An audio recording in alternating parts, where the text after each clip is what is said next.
Okay, I'm sitting here with State Senator Julie Kushner. We're here in the 24th State Senate District in my neck of the woods of Danbury. Of all the races that are happening around here in the state, the State Senate race in the 24th is one of the ones I'm really interested in because the 24th, as you know, used to be Republican forever. You had, I think it was Mark Nielsen, and you had David Cappiello, and you had Mike McLaughlin. That's probably like a quarter century of Republicans right there. And then you came on the scene in 2018 and changed up things. Absolutely. I remember talking to you a few years ago right down the street, and we were talking about tolls. and you're still against tolls, right? You know, it's not an issue anymore.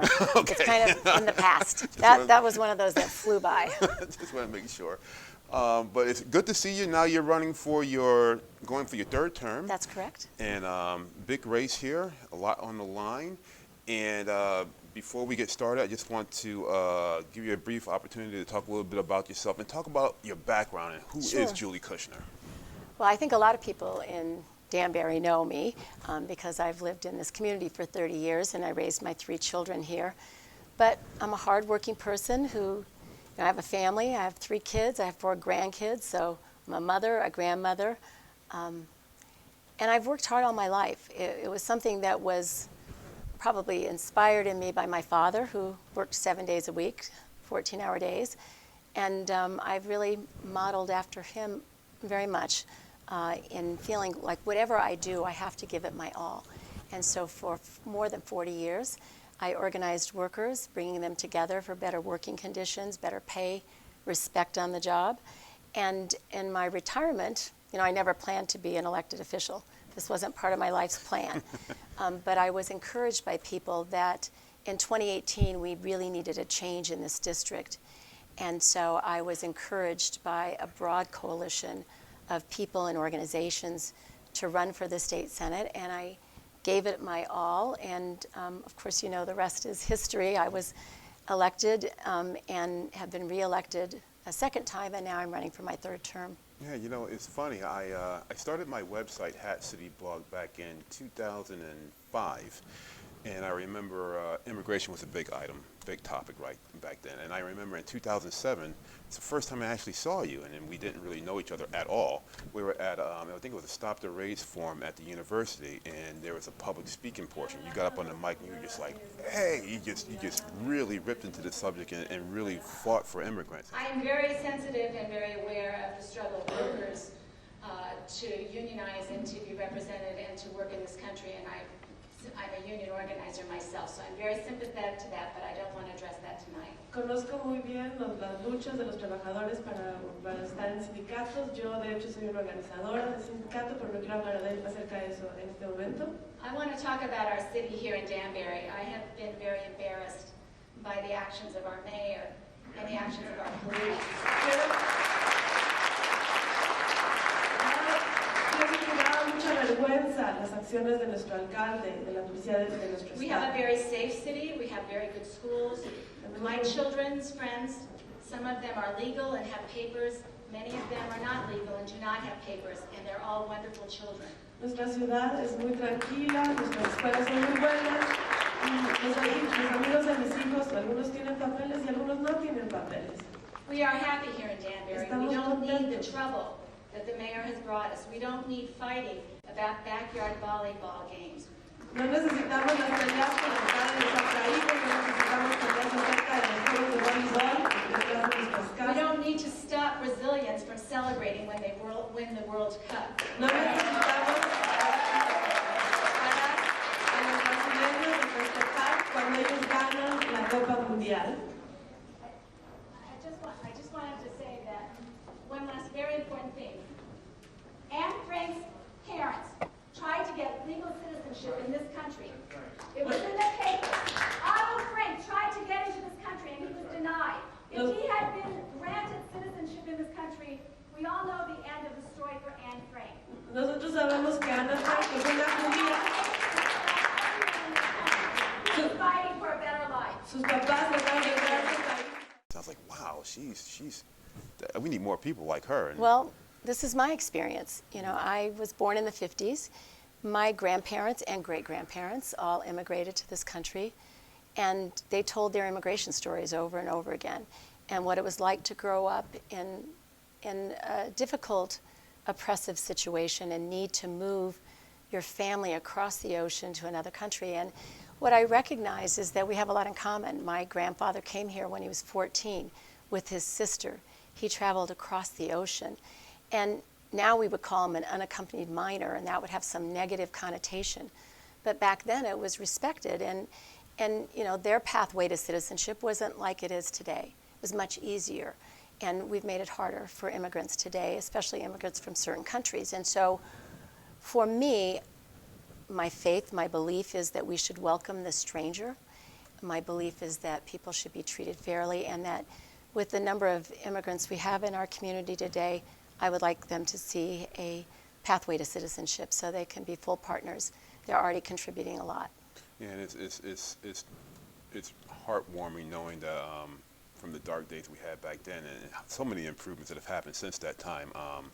You know, in-state tuition for immigrant students. That was a big thing around here with Big the Dreamers. And just a lot of big advantages, and we have a long way to go, but at least we're going in a more positive direction. Absolutely. You know.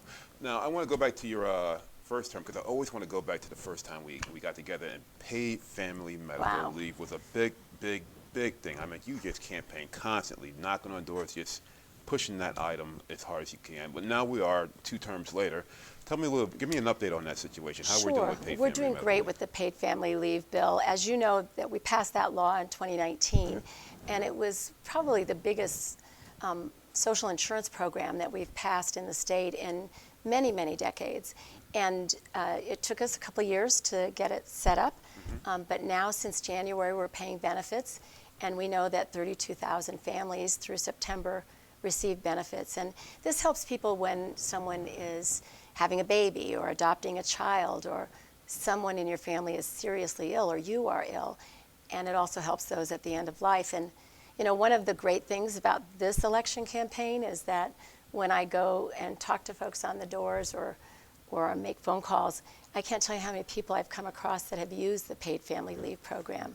I met a woman in June at an event, the Juneteenth event at WestCon, and I was talking with her, and she wasn't too interested in politics. And I said, well, let me sit down a minute, and I told her that I'd worked on the paid family leave bill. That changed everything. This woman is a personal care attendant. She takes care of the elderly. She had had a foot problem for years, causing her great pain. Her rent is $1,400 a month. I know this because I visited her since. She couldn't afford to get her foot fixed, to have the surgery, because she couldn't pay the rent. And because of paid family leave, she had the surgery. She was able to stay in her apartment. She returned to work. And it's that kind of difference that we're making in people's lives that's so important to me. And of course, then I got to go to her house and talk to her, and I think it changed her view too about how important it is to be involved politically. Now, there was some of the critics of paid family medical leave. I think your opponent said that the money pool for that will not be solvent for. Yeah, no, I heard that at the debate we had recently. Yeah. There's no question that we have a solvent fund. We've had 2 different actuaries do the analysis on the fund, both at the outset before we started paying benefits and recently. The fund is solvent, and it is good for many years to come. We'll actually be building up quite a big reserve based on the results that we've had this year. And I think, you know, usually your first year is your biggest year because people know it's coming and they hold off their surgery, like the woman I spoke about. But we're confident. I don't know where she got her facts. I think she was confused because this fund is not only solvent, but we're building up a reserve. Okay. The other thing I want to say about paid family leave that's I think is really important for all the small businesses out there. Some of the business organizations tried to suggest this would be bad for small businesses. And I thought that was crazy talk because my father and all my relatives own small businesses. And I knew that they never fired somebody in their, one of their workers who got sick or cancer or had a baby. They wouldn't fire them, but they couldn't compete with the big companies and pay the kind of benefits that folks will now get from the paid family leave fund. And so this actually levels the playing field for small businesses. It makes them more attractive and possible for people to go work there. And I think the people I've talked to in small businesses, they're very happy to have this support. You know, it's something that the employees pay for, so it doesn't hurt the small business financially. And of course, they're eager to have those workers return after they've taken care of a loved one. What are some of your other accomplishments up there at the state capitol that you're really proud of? Well, of course, being the chair of labor, I've worked on a lot of issues for working families, and I've been working very closely with the firefighters. There's a real issue for firefighters because they're exposed to carcinogens when they fight fires and protect our houses and our homes and our property. And unfortunately, they don't get the kind of backup that they need from the state. And so we're working on increasing the funds in the Cancer Relief Fund for firefighters. We put in $1.6 million last year, but we need to do more. We need to know that, unfortunately, when someone's going to suffer from cancer and leave a family behind, that the family is taking care of it. That's our obligation as a community. And so I'm working on that with the firefighters. I was really pleased to have their endorsement this year because they know how important it is to continue this work. I also am working on a very important project, indoor air quality in our public schools. Yeah, I heard about that. Yeah, during the pandemic, I mean, we've had this problem forever, but during the pandemic, it became heightened, the awareness around the issue of poor ventilation systems in our schools. And so last year in the budget, we not only allocated $150 million for grants for districts, but we also set up some policy issues. So I worked on that really closely, got it through in the budget. So now every school in Connecticut must have an assessment report done by 2024 so that we can evaluate each ventilation system.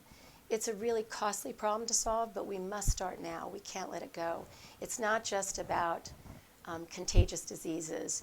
It's really about the effectiveness of learning and teaching in an environment where the air isn't good quality.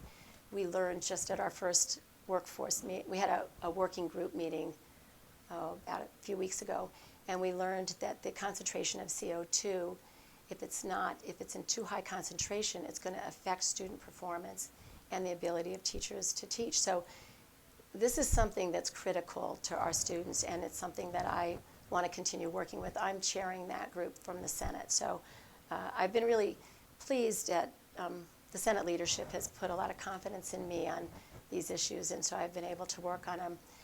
I voted for all the gun violence prevention bills that we've had. They're so critical to keeping our community safe, both the terrible school shootings that we've had, but also just urban violence and gun violence in particular. And so I've worked closely with Connecticut Against Gun Violence and Moms Demand Action to look at how do we make sure that we're protecting our communities. And I voted for the ban on ghost guns, for safe storage in both homes and in automobiles. These are really important initiatives that will move us forward as a state. And we just, this last budget also, I helped with getting the information from the Office of Legislative Research so that we could actually build out an Office of Gun Violence Prevention, a commission, and that's something that passed in the last budget as well. All right, and I'll touch on one more thing. I know you helped increase the minimum wage. I know that's a big thing. Why don't you tell me a little bit about that, because that was at a certain rate for a very long time, and I know a lot of people who benefited by the increase in the minimum wage. In fact, it benefits everybody, but tell me a little bit about that. It does. Well, when I got elected, the minimum wage was $10.10 an hour. Yeah. And everybody, you're laughing because it's ridiculous to think about it. It was just a few years ago. So we did pass the increase in 2019, and now we're at $14. Next year, June, we'll go to $15. And the funny thing is that I had negotiated a lot of contracts for workers and gotten raises for 5 workers or 5,000 workers in a contract. But this was the first time I felt like I got a raise for 332,000 people in Connecticut. And when I meet people, and especially young people, but there are a lot of people middle-aged and elderly that are working at minimum wage too. It's just incredible how they do make that association that they got a raise because of the work we do on their behalf in Hartford. And so raising the minimum wage is critical, and we're very fortunate that we were also able to build in an indexer so that it will continue to rise with the employee cost index so that, we don't get into that hole again. Right. And now, I remember the last time we interviewed each other, I think Susan Chapman was your opponent, and Black Lives Matter was a big thing on a lot of people's minds. And out of that came the Police Accountability Bill. Now, the Police Accountability Bill is praised by some groups and criticized by others. What are your thoughts on the Police Accountability Bill, and what do you feel about some of the criticisms that, especially from your opponent, who says she, along with Bob Stefanowski and the Republicans, want to repeal that bill and re-examine it and replace it with something else?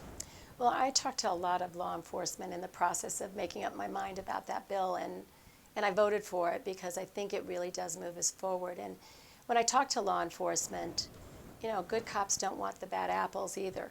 And so the police accountability really is geared toward making sure people get proper training, proper equipment, and that if someone does use excessive force, that there's a way to prosecute that. And I think our state, in fact, the violent crime rate has gone down. I think we're moving in the right direction. I do believe we should invest more in our community policing. I think, I'm fortunate that here in Danbury we have a safe community, and I just heard the mayor and the police chief the other day say that we're one of the safest communities in Connecticut, and I think that's great. But I do think we need to invest and have the right people that can do intervention. And I think the police force deserves this and needs it so that we have trained individuals who are professional at de-escalating crises, that will know how to handle issues of domestic violence and substance abuse and homelessness. These are, really serious situations that our police are sent into, and I think we can help by making sure that we have the right resources with law enforcement. You do have some critics towards the Police Accountability Bill, including John Kaprisky and the Fraternity Order of Police, who endorsed your opponent and said that there's aspects of that bill that they just are dead set against. Do you see any wiggle room in terms of revising, taking a reexamination at the bill and making modifications to maybe appease some of the critics who are police officers? Yeah, I know John, I know who he is and know him well. He's always been strong on this issue, but it's funny because when my first session, I passed the bill to provide protection for officers and firefighters for the post-traumatic stress injuries that they receive, and I got a letter of praise from John Krapinski. So, but I think that, there are a lot of good people in the Judiciary Committee. I'm not on that committee. But I do believe that the chairs of that committee are very thoughtful, and they do consult with all sides when they're looking at laws. If they come up with some changes that we need to address, I have confidence that I would be aligned with them. So I feel like we have good leadership in the state on the side of the Judiciary Committee, and I'm always willing to listen. All right. Now, real quick, the 24th District has changed a little bit. When we first were doing interviews, Sherman was part of the 24, and now Sherman's gone bye-bye, as well as portions of New Fairfield, and now you have Danbury, New Fairfield, and Ridgefield. Correct. So tell me a little bit about Ridgefield. That's your new stomping ground. Tell me a little bit about that area. What have you learned in terms of knocking on doors in that area, and just tell me a little bit about it. Well, first of all, let me just say Sherman was a delightful community to represent, and I will miss them dearly, and I won't, I feel those friendships will be there forever. But in reality, Ridgefield is a lot closer. So I live very close to the Ridgefield-Danbury line. I do walk in Ridgefield often. And what I found about Ridgefield, they're very eager to have two senators representing them in the state Senate. They see that as a power move. And I think that the people I've met have been really happy with my record on the issues they care most about. I find a lot of support for the things we've talked about, gun violence prevention, climate change, but especially women's right to choose. These are things that are really important to the people in Ridgefield. I think their emphasis on education, they've done great work in their public schools, and I think we're very aligned on making sure that we invest in education. So I feel good about the conversations I've had there and have been receiving tremendous amount of support.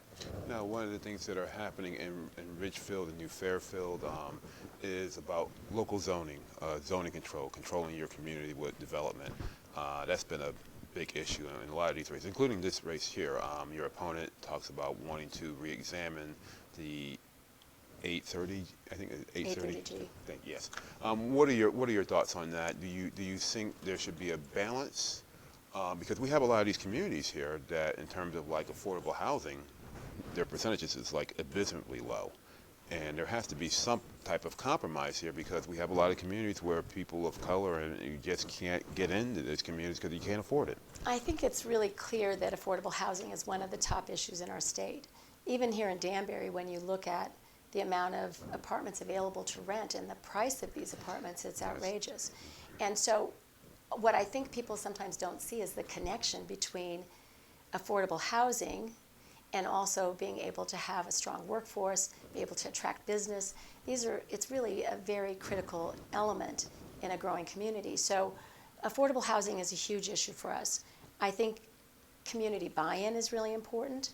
I recently did a walking tour of Bethel in their transit-oriented housing development, and they've done a great job. Yeah. And what I loved about it was they talked about the architectural integrity they're trying to preserve of a community. Right. I think we appreciate that, and I think that's very different than talking about character, because that has some kind of judgmental kind of tone to it.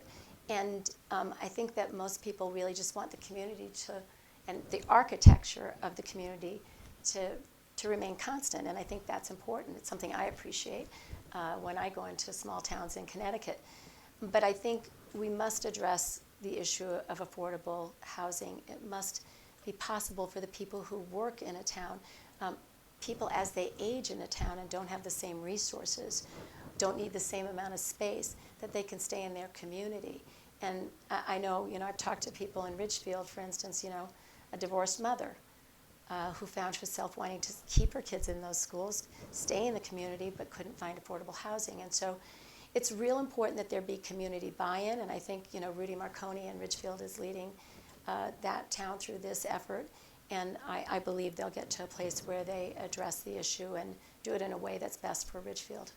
Yeah, let's transition real quick. Another big item that we talked about back in the day.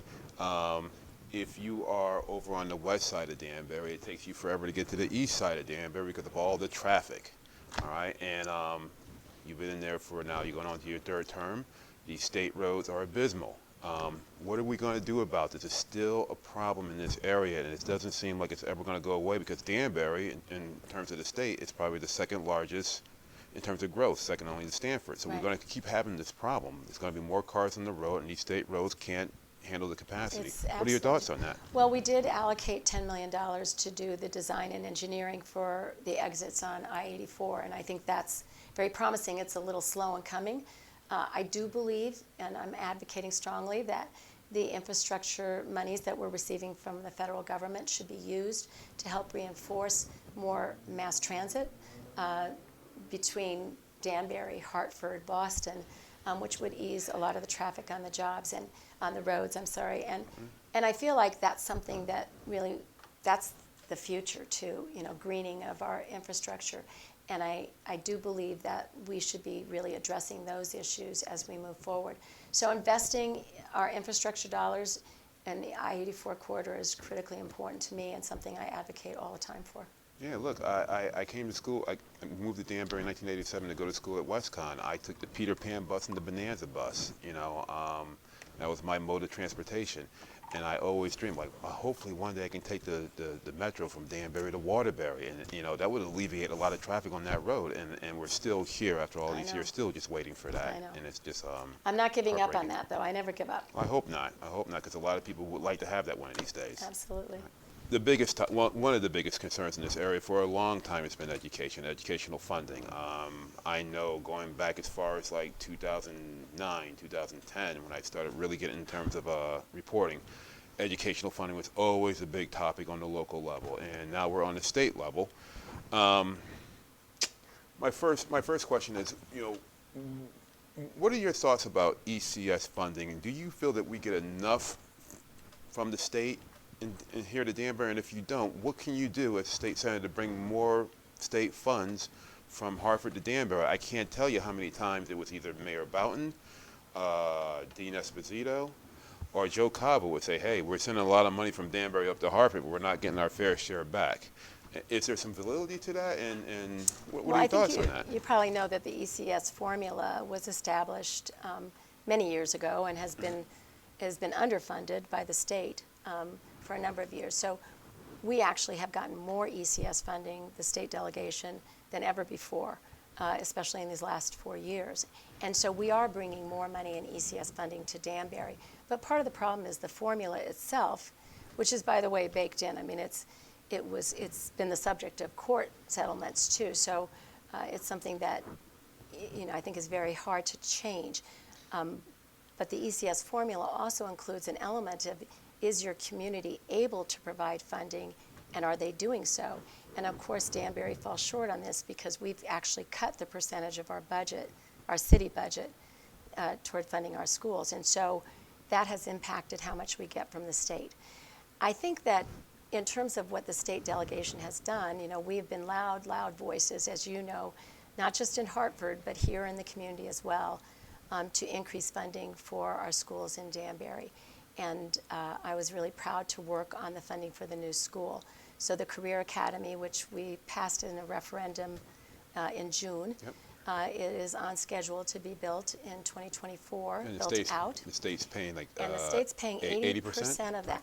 So when you translate that into real dollars, we're getting $131 million from the state to build our new school. And I think that's critically important. Overcrowding is the biggest problem we face in our schools. There are other problems. I'm not saying it's the only problem, but it is the biggest problem. We have to recognize we have great teachers, we have great educators, great staff, and we have blue ribbon elementary schools. Our vice principal at Rogers Park was the vice principal of the year in Connecticut. So we have a great team, but our city has grown and we have not invested in building more schools, and that's a problem. But now we're doing that, and the Career Academy is a big solution to a big overcrowding problem. And that's what we needed, in my opinion. So I've been working on that for the whole 4 years I've been in office.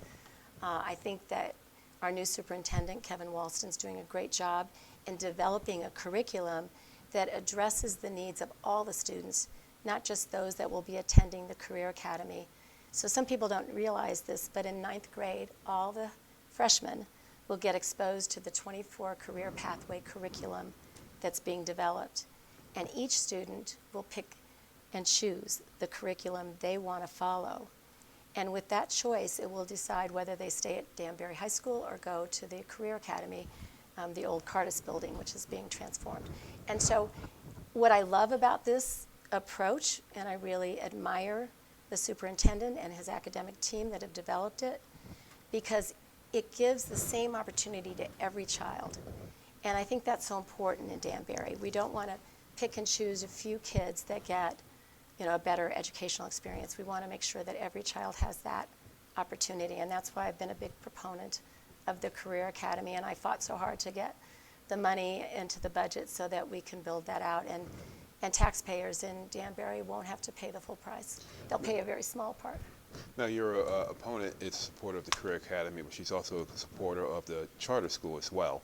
And I guess what I want to start with is just give me your thoughts on why you oppose the Career Academy, because this is a touchy situation here in the city. It's been going back and forth for a number of years. You have now the mayor of the city of Danbury, city council, the majority of the Board of Ed that was once Democrat that's now Republican. These people ran on, part of their platform last year was the charter school, and they're all clamoring for the charter school. So for the viewing public and for voters, can you just explain why you are very much opposed to having a charter school here in Danbury? Well, I always looked at our educational challenges to see what I thought would be the best solution. And it's important that you invest yourself fully in making the best solution the one that moves forward. And to me, that was the Career Academy. For the reasons I just mentioned, it offers opportunity to all the kids. And I also feel very strongly that our public education system in Danbury, my 3 kids got their high school degrees from Danbury High School. I felt they got a good education here, and I've talked to so many people who believe we have good schools.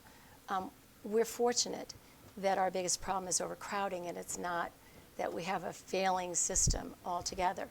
So we need to fix the public schools. And my concern is that going in the other direction with the charter school, we would be diverting funds that should be going into the public schools. And I feel like it's going to be a solution for too small a number of people, and we don't even know if it's a solution that will work. So, you know, I looked at the options, and I invested fully in the Career Academy option because it's bigger and I think it's better for the community. Unfortunately, when you have a charter school, the tuition, per pupil tuition, we were just talking about the ECS funding, goes to the charter school, and we would lose $10 million over the 7 years in ECS funding, and that's funding that our schools wouldn't save a penny in overhead. They wouldn't be cutting out teachers because of that shift, and so we would have to find a way to make up that $10 million, and I think that would be harder on our community. But ultimately, bottom line, I think the Career Academy is the best solution, and I'm really proud for the work I've done to promote that and to make sure that that's moving forward. I'm so happy that this election is almost over because you guys are filling my mailbox with stuff. It's driving me nuts. And the mud's being slung back and forth here. Now, I talked to your opponent about some of the stuff that's been slung her way. I'm going to talk to you about some of the stuff that's been slung your way. I open up the mail and I find out you're a communist, you know, Comrade Julie. Let's just get this out of the way, you know, because I know I watched the Amistad Award. I know the organization, and can you just explain what this hoopla is all about, and just fill the voters in on what's going on and what's not going on? I mean, are you a communist? Well, I think that's kind of ridiculous, and Yeah. most people know me. I've lived here for 30 years, and actually don't think that it's really gaining any traction with folks. You know, I've been awarded many awards from different organizations that support the work around paid family medical leave and the minimum wage increase. And I appreciate the support that everyone put into those efforts and graciously accepted all the awards. And, you know, I feel like the work we're doing here speaks for itself. All of the programs that I have put forward to help middle class and working families, these are really important to our state. And to be attacked like that, it seems kind of ridiculous, and I think it might have been a bad move. All right. So look, I know you don't have a lot more time, but I'll be real quick. If you're reelected, you know, for another term, what is the top priority on your agenda going in to the General Assembly? Making ends meet for working families, that's the most important thing. And that's why I'm a part of Recovery for All. It's a coalition of lawmakers and religious organizations and community organizations and unions that are really looking at how do we increase revenue into the state so we can provide all of the benefits and services that will keep our state moving forward. And I think that too often there are super wealthy people and corporations, big corporations, that aren't really paying their fair share.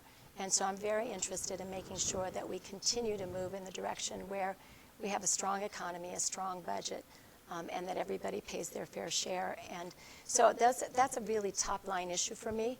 But I would have to say, you know, a lot of what happens as a state senator that's just as important is passing the bills that might just help a handful of people. One of my first bills that I voted on was a bill put forward by a constituent whose daughter has a rare disease, and they needed 2 handicap stickers instead of just the one they were allowed under state law, so that when the mother unexpectedly had to pick up the kid instead of the father, both cars had a sticker. We passed that bill, and maybe it only helped a handful of people, but it was immensely important to them. So I think my job as a state senator and my priorities for next session is to use everything I've learned to help all our constituents. You know, reaching out to people during the pandemic. I don't know if you realize this, but in 2020 when we got hit so hard and people didn't know what to expect, I corralled all of the volunteers that had helped me get elected in 2018. I said, let's make phone calls to people. Let's reach out to everyone that we can. And we made thousands of phone calls and found hundreds of people that needed help with unemployment or getting medication for a loved one who was displaced and couldn't go to their regular pharmacy, getting stimulus checks through that had been lost. There was so much that we could do for people, and we didn't wait and sit and see if they called us. We called them. And I feel like that kind of activist senator is who I am. You know, the work amongst the constituents and helping people get rental assistance or a security deposit, or last summer an 87-year-old woman needed an air conditioner, and I got a hold of the Community Action Program, and within 2 hours we had myself and Michelle James, we bought an air conditioner, and my husband installed it. And it's that kind of state senator that will be there for the constituents every day and every night. That's who I am, that's who I want to be, and that's why I want to continue in this work. All right, well, look, good luck in your efforts here. Thank We you. got a little more time, and then it's going to be all over. I can just be more concerned about the holidays and putting up Christmas tree lights in my house and not falling off the house but putting up Christmas tree lights. But look, thanks a lot for your time. And real quick plug, if people want to find more information about you, your platform, and your campaign in the last few days, where can they get in contact? Where can they get the information about you? Sure, it's juliekushner2022.com if you want to go to my website. But you can always write me an email too. It's juliekushner2022@gmail.com. And we look forward to hearing from everybody. All right, well, look, thanks a lot for all your time. This is a very interesting race to keep an eye on, and best of luck to you. Thanks, Al. Thanks a lot. Appreciate it.